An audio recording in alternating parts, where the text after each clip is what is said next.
What up, Fubs? Welcome back to another vlog. How you guys doing?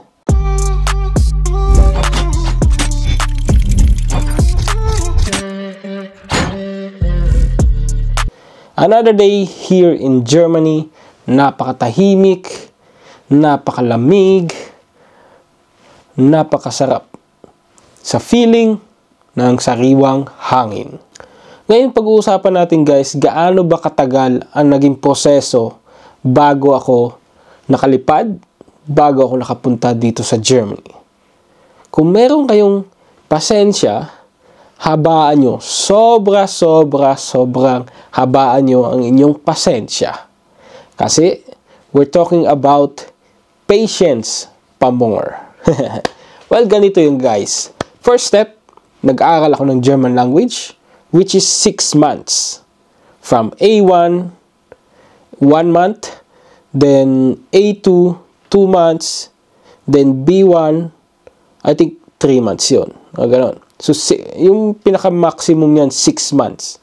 So, yan yung duration niya. After 6 months, depende kasi yan sa'yo eh. Ako, nag-take agad ako. Yung iba kasi, gusto pa nila mag-aral muna. Kasi, nag-aral kami ng German language via online. So, hindi kagaya ng iba na talagang may school na talagang face-to-face at saka iba yung kanilang oras ng klase. So, ganun ang yung sa akin. So, pagkatapos nun, nag-exam agad ako sa GUTE. Magtitake ka ngayon, which is sa GUTE o the TELC. So, pag nakapasa ka agad doon, maganda yun. Kasi, pwede ka na mag-apply agad ng visa. Eh, sa status ko kasi, hindi ko agad siya napasa.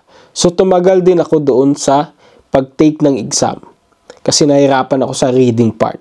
So, sa akin yun. Depende na lang sa inyo. Yung iba, one take lang, pasado na.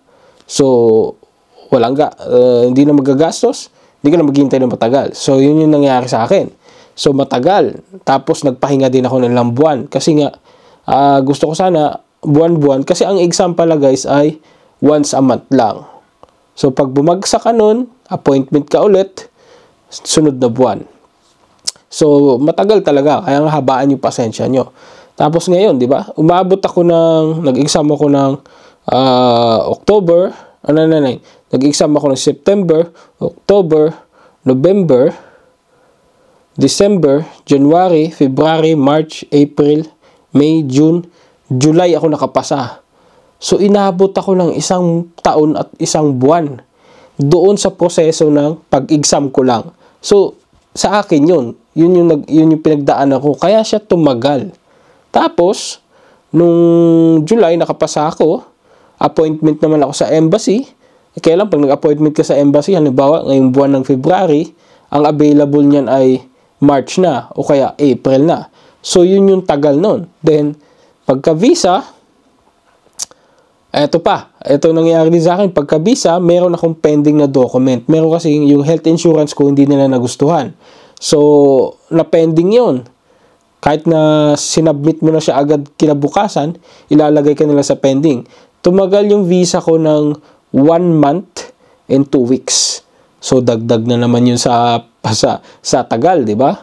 Pagkatapos nun, ay kasi yung kontrata ko, nakalagay doon April 14, last year, dapat nandito na ako. Ay natagalan ako sa July, August, September, October. October na na-release, last week na. So, delay na ako. Ngayon, next step nun, pagkatapos ng visa, yung kailangan natin ipakita sa immigration, yung Certificate of Authenticity. So, yun. Manggagaling yun sa Philippine Consulate dito sa Germany.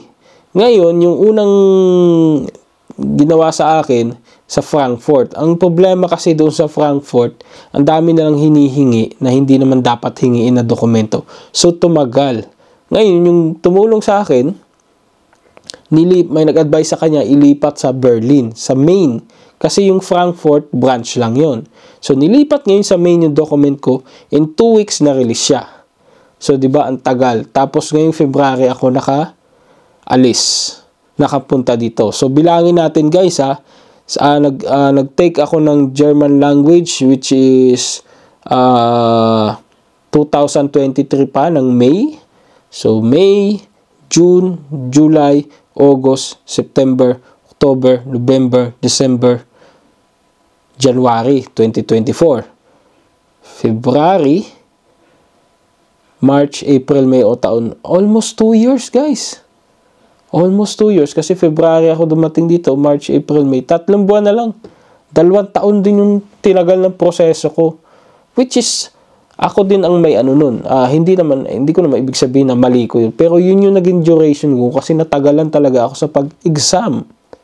So, kaya kung susumahin mo o iintindihin mo ang sitwasyon, 6 months ka mag-aaral ng German language, 1 take mo sa ika-7 buwan na ipasa mo siya, sunod na buwan, appointment ka na ng visa mo, sunod na buwan, process sa Philippine Consulate, tapos mga 10 months lang siguro, yun yung pinaka-minimum na tagal na pwedeng pumunta ka dito. Yung duration ng process, mga 10 months yung minimum. Sa akin, almost 2 taon. Kasi nga, natagalan tayo dun sa language. Kaya kung gusto nyo mag-apply dito sa Germany, ay habaan nyo, pasensya nyo. Pero ako kasi dual training program. Marami kasi yung visa. Kaya pag working visa, di ba, mga nurses, madali lang nurses. Maximum 3 months siguro yan. Depende kung wala ka mga delay. Pero ito kasing Ausbildung, matagal kasi yun yung proseso eh. Iba-iba kasi ang proseso niya kung anong gusto mo applyan eh. Pero sa akin kasi dual training program, mag-aaral ako at the same time may practicum, doon ako gagawa ng practicum sa office. So it's like 70% industrial training tapos 30% theory. So ganun yung tinatawag na dual training program dito sa Germany. So, tingnan nyo guys, no, diba? Sobrang tagal. Kaya nung dumating ako dito, alam nyo naman, sobrang, alam mo yung emosyon ko. Kasi, ang haba eh, diba? Pagdating sa dulo, iisipin mo, tutuloy ko pa kaya to? Diba? Ang tagal eh, diba? Nakakainip. Totoong reaction natin sa tagal ng proseso, may inip ka talaga. Ay, wala tayong magawa. Ganun yung proseso. Tayo yung may kailangan sa trabaho. Kailangan tayong mag-adjust. Kailangan tayong maghintay. Diba? So, talagang grabe. Sobrang, isipin mo, kulang-kulang 2 years. Pero, worth it naman. Kasi, dating mo dito, guys, man, this is crazy na makabalik ako dito. Diba? Ang daming nga nagulat eh. So, sobrang salamat sa supportan nyo. Ang daming hindi expected. Nagulat na lang sila, nag-post ako sa Facebook ko na nandito na ako, di ba? So, alam mo yun, matagal, kaya habaan nyo yung pasensya nyo. Ako, actually, parang give up na ako, yung nag-exam ako, kasi ilang retake ko, hindi ako pumapasa. So, parang nagtatapon lang ako ng pera. Kaya, di ba, last vlog ko, nasabi ko na almost 200,000 yung nagastos ko, di ba? Grabe. Pero mura na yun, kasi yung iba nga, million ang nagagastos dyan eh. Di ba? Kaya talagang tiyaga lang talaga. Kasi yun yung kailangan natin. Yun na lang yung gagawin mo eh. Kagaya niya, nandito na ako. Andito na lahat ng proseso, di ba?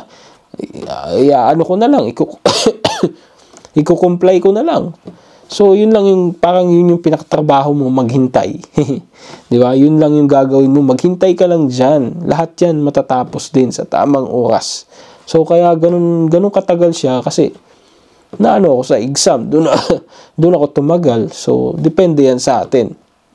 Kaya sabi ko, pag nag-aral ka 6 months, nakapasa ka kaagad, so, mas mabilis yun. Ako kasi, hindi ako nakapasa eh.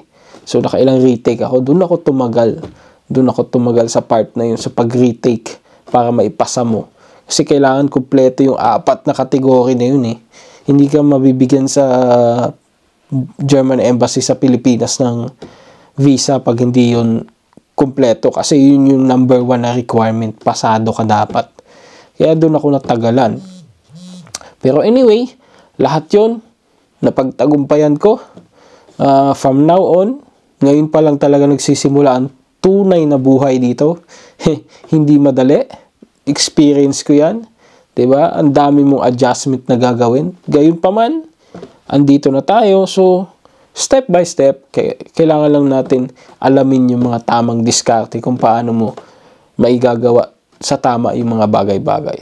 So that's it for today, guys. If you're feeling what I'm saying, keep your head up. And if you need someone to talk to, hit my line up. See you guys in another vlog.